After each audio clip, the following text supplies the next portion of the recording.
देखो बच्चों, पहली जो एक्सरसाइज थी उसमें क्या कंसेप्ट क्या सीखा आपने प्रोबेबिलिटी का? कंडीशनल प्रोबेबिलिटी, कंडीशनल प्रोबेबिलिटी बोलते हैं उसको, जो एक दे रखा हो। कंडीशनल प्रोबेबिलिटी कंसेप्ट सीख लिया। उसमें क्या होता था, कुछ चीज़ें दे रखी होती थी स्टार्टिंग में और किसी चीज़ की प्रोबेबिलिटी पूछता था कि अगर ये चीज़ हो रखी है पहले से ही तो इस चीज़ की क्या प्रोबेबिलिटी है। समझ रहे हो चीज़ का मतलब? समझ रहे हो? बचपन में खाइए कभी चीज़? ठीक है। क्या कहते थे मम्मी से कि पैसे दे दो चीज़ खानी है। तो अब यहाँ पर अब चीज़ का क्या मतलब है? अब चीज़ जो पिज्जा के ऊपर चीज़ लगती है वो छोड़ो, खाने पीने की बात मत करो, आज फास्ट है मेरा। तो अब क्या सीखना है हमें? हमने कंडीशनल प्रोबेबिलिटी सीख ली थी। कंडीशनल प्रोबेबिलिटी क्या थी? Probability of E given F. Formula क्या था? प्रोबेबिलिटी ऑफ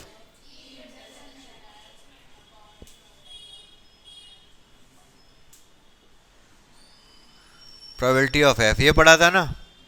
अगर मैं प्रोबेबिलिटी ऑफ एफ को इधर ले आऊं, क्या ले आऊं? प्रोबेबिलिटी ऑफ इधर कर दूं,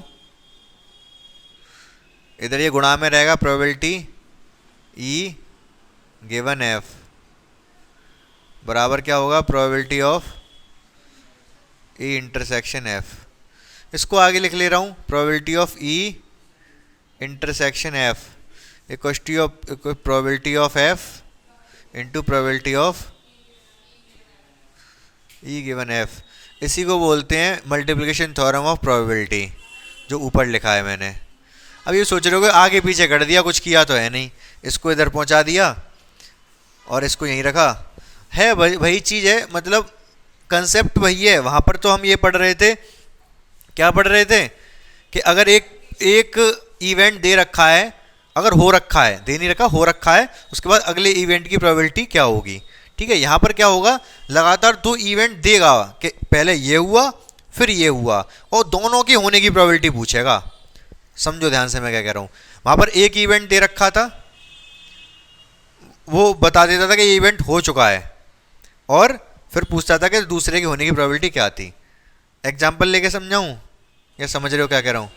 समझ रहे हो ना? पीछे एक्सरसाइज में तो पढ़ ही चुके हो आप। मतलब एक इवेंट दे रखा होता था और दूसरे इवेंट की प्रोबेबिलिटी पूछता था। यहाँ पर एक इवेंट दे नहीं रखा होगा, दोनों इवेंट के बारे में बताएगा आपको और कहेगा दोनों इवेंट के होने की क्या प्रोबेबिलिटी है। बात अब आएगी आपको एग्जाम्पल समझ, जब इस चीज़ का एग्जाम्पल लूंगा मैं। ठीक है, मान लो आपसे वो ये कह दे, आपने कार्ड वाले क्वेश्चन तो अभी करे नहीं, इसमें कार्ड वाले ज़्यादा क्वेश्चन होते हैं, तो मुझे एक क्वेश्चन सोचने दो अच्छा है, जिससे कि कंसेप्ट क्लियर करवा पाऊँ। एक सेकेंड। देखो एग्जाम्पल ऐसा समझो, जैसे पहले 3 कॉइन वाले से समझाता हूँ मैं। पहले हमने 3 कॉइन लिए थे, 10 का 10 का 10 का 3 कॉइन लिए थे, तो कुछ इस तरीके से इवेंट बनाए थे। बनाए क्या थे? इवेंट तो अलग अलग थे, मैं फिलहाल अलग अभी अपने इवेंट बना रहा हूँ। एक इवेंट ई ले लिया, उसमें बोल दिया कि पहले पर हेड है, क्या है? हेड। एफ ले लिया, दूसरे पर हेड है। तो पूछते थे प्रोबेबिलिटी क्या होगी, ई गिवन एफ पूछा जाता था आपसे। ई गिवन है मतलब एफ हो चुका है, दूसरे पे हेड है, हमें पता है, दूसरे पर हेड है हमको पता है, तब पहले पर हेड आने की क्या प्रोबेबिलिटी। इस चीज का मतलब यही तो है। इवेंट ई तो बनाया कि पहले पर हेड हो, पहले पे हेड आना चाहिए, ये इवेंट ई बनाया है। इवेंट एफ क्या कि दूसरे पर हेड है। पूछ कह रहा हूँ ई गिवन एफ। ई गिवन एफ का क्या मतलब है कि एफ दे रखा है, एफ दे रखा है मतलब दूसरे पर हेड है, ये हमको पता है, तब पहले पर हेड होने की क्या प्रोबेबिलिटी है। और कंडीशन चल रही है 3 कॉइन की। बात समझ पा रहे हो मेरी? ठीक है। अब लेकिन क्या पूछा जाएगा, अब ये पूछा जाएगा, दोनों इवेंट को एक साथ लेगा वो, probability of E intersection F पूछेगा वो आपसे। ई इंटरसेक्शन एफ का मतलब ये है, ये नहीं पूछेगा, ये पूछेगा। इसका क्या मतलब है? इसका पूछेगा कि पहले पर भी हेड हो और दूसरे पर भी हेड हो, इस बात की क्या प्रोबेबिलिटी है। समझ पा रहे हो मेरी बात को? क्लियर है? तो अब ध्यान से समझो इसको। प्रोबेबिलिटी में हेड इंटरसेक्शन हेड चाहिए मुझे, यही यही यही वाला कंडीशन है, पहले पर भी हेड हो और दूसरे पर भी हेड हो। तो सबसे पहले पहले पर पी एच, ये H1 कर लेना, इसको H2, तीसरे वाले के बारे में चर्चा ही नहीं की हमने। पहले वाले पर हेड हो और दूसरे पर भी हेड हो। सबसे पहले क्या लिखूंगा, पी एफ। पी एफ मतलब पी एच वन ले लो, पी एच वन। इसका क्या मतलब है वो देखेंगे अभी, फिर आगे क्या आएगा। तो अगर एफ हो चुका है तो एफ गिवन हो जाएगा, नीचे आ जाएगा। एच वन हो चुका है तो एच वन नीचे आ जाएगा, और एच टू की प्रोबेबिलिटी देखेंगे। अभी आपको बहुत कम समझ आ रहा होगा, ये कोई बात नहीं, समझ आ जाएगा। पहले मुझे बता दो पहले वाले पे हेड आने की प्रोबेबिलिटी है क्या। पहले वाले पर हेड आने की क्या प्रोबेबिलिटी है, 1/2। भाई पहले वाले पे हेड आने की प्रोबेबिलिटी 1/2, बोलो हाँ या ना। हेड आएगा या टेल आएगा। अच्छा दूसरे वाले, अब ये H2 पहले वाले पे हेड आ चुका है, पहले वाले पर हेड आ चुका है, तब दूसरे वाले पे हेड आने की क्या प्रोबेबिलिटी है। नहीं आ रही बात समझ, आ रही है, कितनी होगी बताओ। 8 कहाँ से आ गए हैं। डिपेंड ही नहीं गई, इंडिपेंडेंट इवेंट का कंडीशन ले ली, अभी वो भी हम समझेंगे। स्वतंत्र इवेंट ले लिए। अच्छा मुझे एक बात बताओ, इस पे हेड आए या टेल आए, इसको कोई, इस पे कोई ठंड है, इस पे कोई, ऐसे ही तो कहते हैं, इस पे कोई ठंड नहीं है, चाहे इस पे हेड आए चाहे टेल आए। समझ पा रहे हो मेरी बात को, ठीक है। तो इस पे कोई ठंड नहीं, तो इस पे भी हेड आने की प्रोबेबिलिटी 1/2 ही होगी, तो ये भी 1/2 ही लिखा जाएगा। हाँ क्वेश्चन ये पूछा था मैंने, 3 कॉइन है, 3 कॉइन है, इस पर हेड आए और इस पर भी हेड आए, इस बात की प्रोबेबिलिटी पूछी थी मैंने, दोनों पे हेड आए और 3 कॉइनों को उछाला जा रहा है। तो आंसर कितना होगा, पहले पे हेड आने की प्रोबेबिलिटी 1/2, दूसरे पर भी हेड आने की प्रोबेबिलिटी 1/2, आंसर हो जाएगा आपका 1/4। हाँ हाँ तो आपने 2/8 बोला था ना, 2/8 आया कैसे आपका, ठीक है। एक सेकंड होगा, देखो इसको, इस क्वेश्चन को सबसे आसानी से ऐसे समझा सकता है। फिलहाल के लिए आप थोड़ी देर के लिए एक काम करो, फॉर्मूले जाओ भूल, क्या जाओ, फॉर्मूले भूल जाओ, क्योंकि नहीं तो समझ में नहीं आएगा अच्छे से। मैं आपको कुछ समझा रहा हूं, उसको ध्यान से समझो। पत्ते जानते हो ना सारे, पत्तों के बारे में 4 इक्का होते हैं, 4 हाँ 52 होते हैं, 52 होते हैं, 4 इक्के होते हैं, 4 वास्ते सब 4 इक्के होते, 4 होते हैं। हमने 2 पत्ते निकाले उस गड्डी में से, 2 पत्ते निकाले एक एक करके, ठीक है। दोनों के इक्का होने की क्या प्रोबेबिलिटी है पूछा जा रहा है। बहुत ध्यान से समझना मेरी बात को, मैं पूछ क्या रहा हूँ, प्रोबेबिलिटी किसकी, दोनों पर इक्का, कुछ लिख नहीं रहा अभी, दोनों पे इक्का होने की प्रोबेबिलिटी पूछी जा रही है आपसे, ठीक है। तो पहले पर इक्का हो इस बात की क्या प्रोबेबिलिटी है पता है आपको। प्रोबेबिलिटी का फॉर्मूला लगाओगे, यहाँ पर प्रोबेबिलिटी का फॉर्मूला होता है favourable outcome upon total outcome, मतलब अनुकूल परिणाम बटे कुल परिणाम, ठीक है। तो अगर 52 पत्तों में से एक पत्ता निकाला मैंने, उस पत्ते के इक्का होने की क्या प्रोबेबिलिटी है। हाँ इक्के कितने होते हैं गड्डी में, 4, तो फेवरेबल 4 हैं, फेवरेबल 4 है पत्ते हैं, इक्का कोई सा भी आ जाए, और टोटल तो 52 होते ही हैं, 4/52। बात समझ में आई है आपको। अब अगला भी इक्का हो, एक पत्ता तो निकल चुका है, अगला भी इक्का हो, इस बात की प्रोबेबिलिटी कितनी है। एक पत्ता निकाला आपने और वो इक्का है, गड्डी कितने पत्ते रह गए गड्डी में, 51 पत्ते रह गए, इक्के कितने रह गए, 3 रह गए। फेवरेबल अब ऊपर आता है फेवरेबल, नीचे टोटल, फेवरेबल रह गए अब 3 इक्के रह गए हैं, और टोटल रह गए अब 51, तो नीचे आएगा 51। बात समझ पा रहे हो मेरी आप, बोलो हाँ या ना। तो ये है मल्टीप्लिकेशन थ्योरम, मतलब एक के बाद एक इवेंट हो रहा है, एक पत्ता निकाला फिर दूसरा पत्ता निकाला, एक के बाद एक इवेंट हुआ, उन दोनों की प्रोबेबिलिटी निकाले, गुणा कर दी हमने, मल्टीप्लिकेशन थ्योरम बोलते हैं इसको। बात समझ में आ रही थोड़ी थोड़ी, ठीक है। अच्छा इसी को फॉर्मूले के हिसाब से कैसे लिखेंगे, ये आपसे पता है क्या पूछा गया था, प्रोबेबिलिटी ऑफ इक्का इंटरसेक्शन इक्का, पहले पर भी इक्का हो और दूसरे पर भी इक्का हो, इसको 1 कर दो, इसको 2, क्योंकि ये पहले पर ये दूसरे पर। कैसे निकलेगी इसकी प्रोबेबिलिटी, फॉर्मूला यही लगेगा, probability of A1, probability of A1 और पहले पे इक्का होने की प्रोबेबिलिटी गुणा, ये हमको पता है कि पहले पे इक्का है, गिवन क्या है A1, A1 मतलब पहले पे इक्का आ चुका है, तब दूसरे पर इक्का आने की प्रोबेबिलिटी, इक्का किस पे, दूसरे वाले पे इक्का आने की प्रोबेबिलिटी। पहले पर इक्का आने की प्रोबेबिलिटी कितनी है, 4/52, 4 इक्के होते हैं, टोटल 52 होते हैं। अब हमको पता है A1 हो चुका है, A1 हो चुका है, हमें पता है एक इक्का निकल चुका है पहले, तो पत्ते रह गए 51 और इक्के कितने रह गए, 3, तो अब इक्के होने की प्रोबेबिलिटी होगी 3/51। समझ पाए मेरी बात को या नहीं, समझ में आएगी नहीं थोड़ी थोड़ी, ठीक है, बहुत अच्छी बात है अगर समझ में आ गई तो। अब हम एक काम करते हैं, एक और फॉर्मूला होता है इसका, ये तो एक ही इवेंट है, 3 अगर हो जाए तो 3 हो जाए, मतलब मैं आपसे एक 3 पत्ते निकाल दिए इस बार, क्या निकाल दिए, 3 पत्ते, और तीनों के इक्का होने की प्रोबेबिलिटी बता दो मुझे, पहले फॉर्मूला बाद में बताऊंगा, पहले आंसर बता दो आप। A1 intersection A2 intersection A2 intersection A3।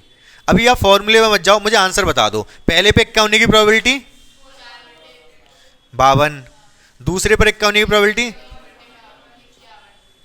और तीसरे पे इक्का होने की प्रोबेबिलिटी, 2 इक्के रह गए थे, 50 टोटल रह गए थे, 2/50 कैलकुलेट कर लोगे आंसर आ जाएगा। ये 4/51 क्या है, हाँ 4/52 है क्या, इक्का होने की प्रोबेबिलिटी, एक पत्ता निकाला उसके इक्का होने की प्रोबेबिलिटी।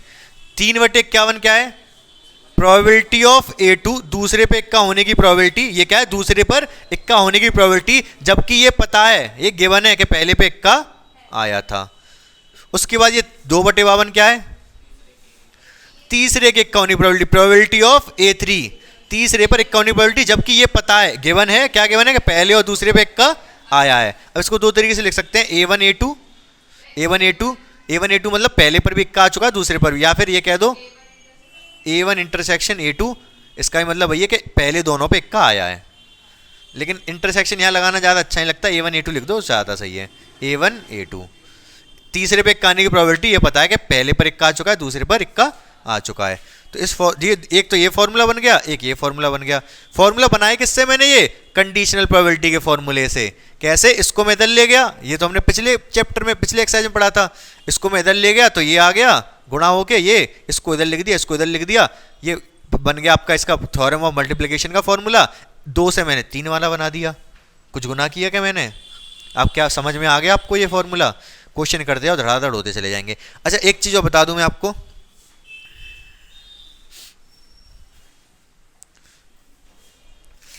बहुत ध्यान से मेरी बात सुनो,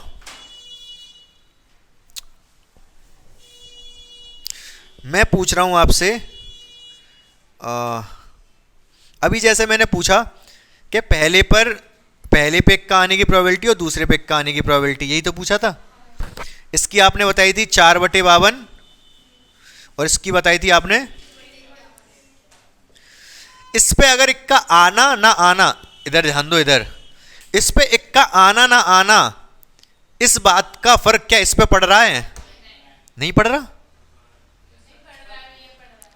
इस पे इक्का ना आया होता, इस पे बेगम आई होती, तो बेगम आने की प्रोबेबिलिटी 4/52, फिर इस पे इक्का आने की प्रोबेबिलिटी कितनी होती, 4/51।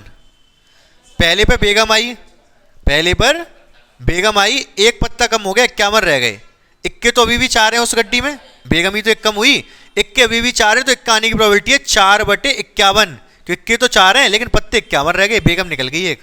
तो पहले पे इक्का आ रहा है या नहीं आ रहा है, इस बात का फर्क दूसरे पर पड़ रहा है। ये डिपेंडेंट इवेंट है, डिपेंडेंट इवेंट है, ये स्वतंत्र घटनाएं नहीं है, असवतंत्र हैं, मतलब एक का फर्क दूसरे पे पड़ रहा है। इंडिपेंडेंट, इंडिपेंडेंट का मतलब जिनका फर्क ना पड़े। इंडिपेंडेंट बताता हूं कैसे होंगे। इंडिपेंडेंट जैसे मैं ये कह दूं, इस पे मेरे पास दो क्या हैं, 100 के सिक्के, क्या फर्क पड़ रहा है, क्वेश्चन ही तो हमारे हाथ में 100 का बना है चाहे 1000 का।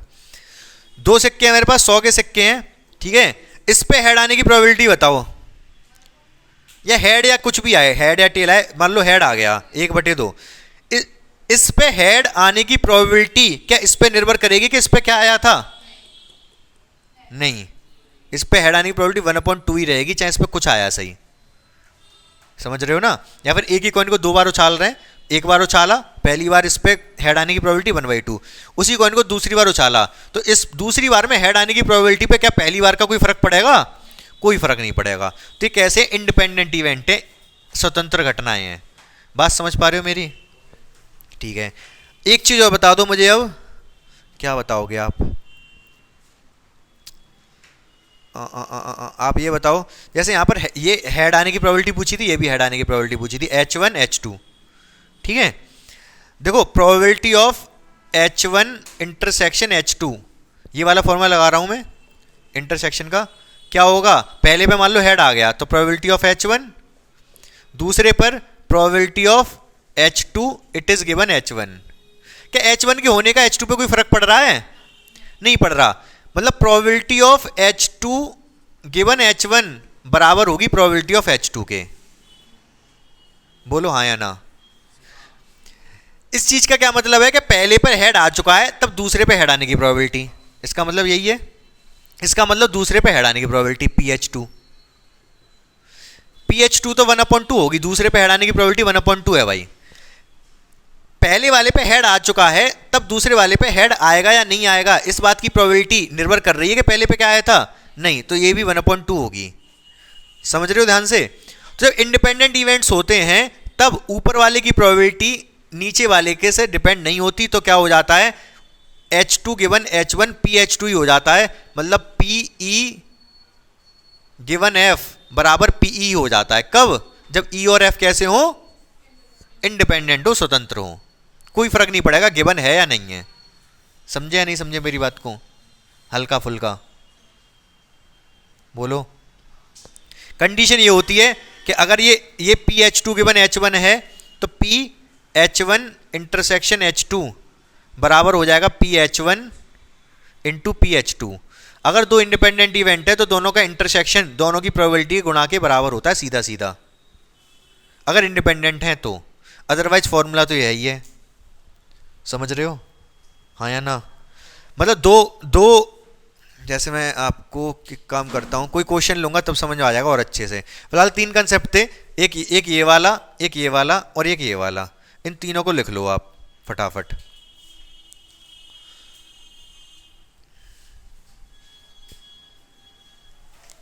इन तीनों को अपनी कॉपी पे लिख लो, इन्हीं तीनों पे क्वेश्चन चलेंगे सारे। ये तो फॉर्मूले हैं किसके, मल्टीप्लिकेशन थ्योरम के। और ये क्या है, यदि H1 H2 कैसे हैं, H1 H2 की जगह E और F कर लो, लिख दे रहा हूं मैं यहां पर। यदि E तथा F स्वतंत्र घटना हैं, अगर स्वतंत्र होंगी तो probability of E intersection F क्या होगा, probability of E into probability of F। ये तीनों लिख लो, ये पहला फॉर्मूला, ये दूसरा फॉर्मूला, ये तीसरा फॉर्मूला।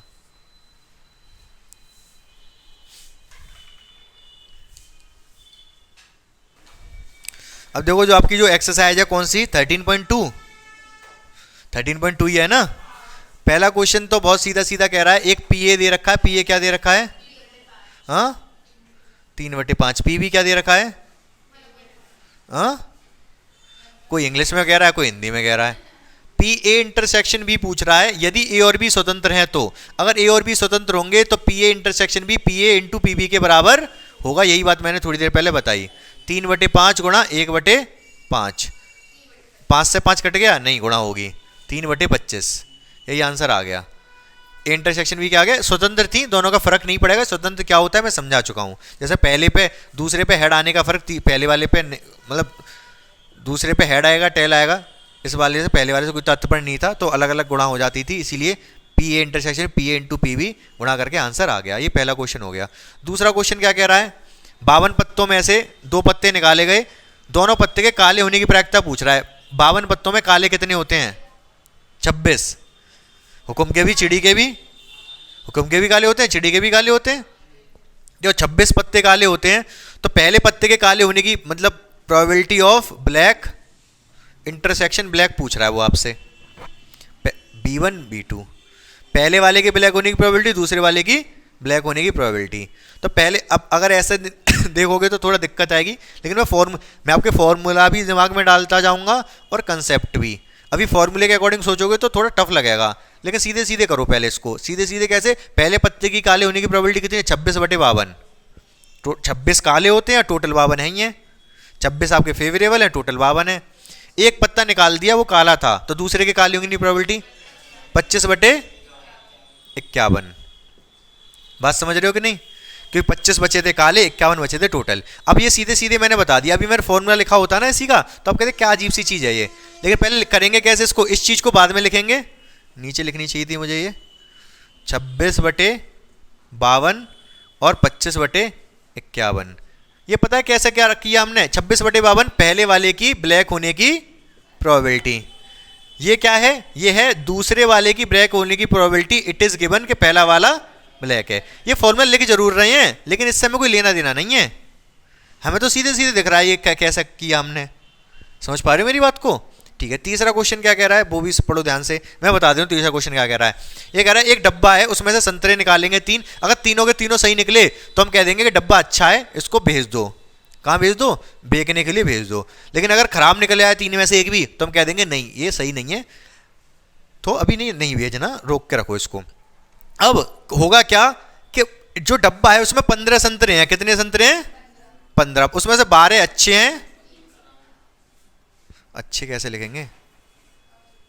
अच्छे। और 3 खराब हैं। अब वो ये पूछ रहा है कि क्या सब प्रोबेबिलिटी, क्या संभावना है कि उसको भेज दिया जाएगा कि सही है। मतलब 3 निकालें और तीनों के तीनों अच्छे वाले में से निकलें, तब तो हम कह देंगे कि सही है डब्बा ये, नहीं तो कह देंगे खराब है। एक भी खराब निकला तो कह देंगे खराब है। अब वो ये पूछ रहा है कि तीनों के तीनों अच्छे निकले, इस बात की प्रोबेबिलिटी पूछ रहा है।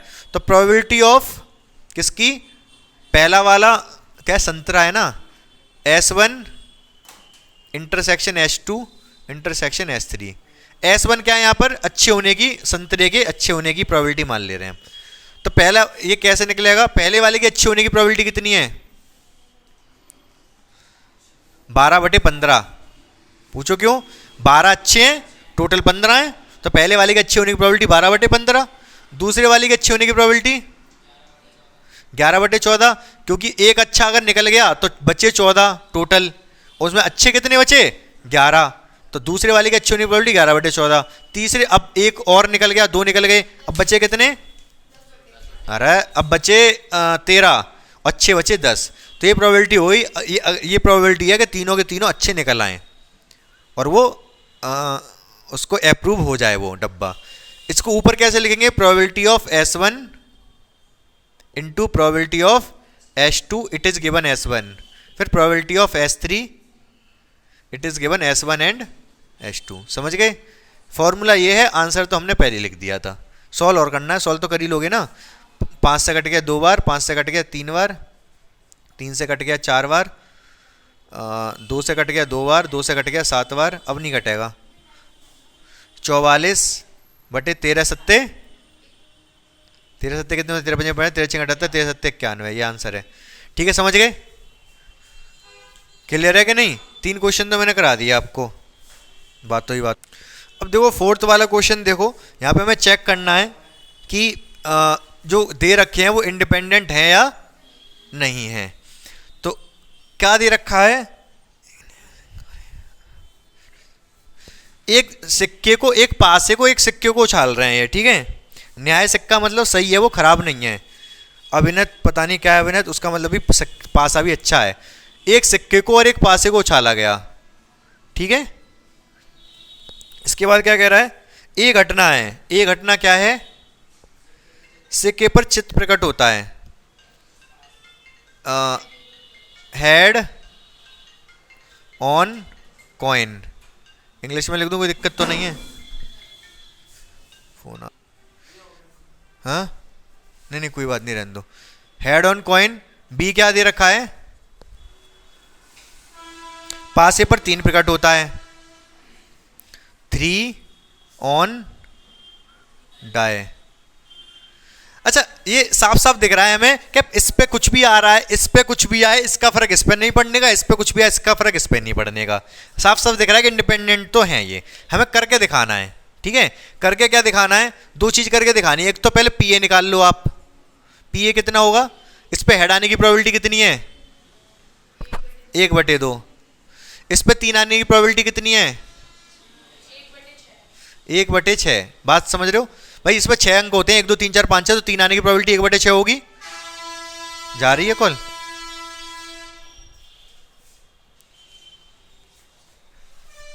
हेलो?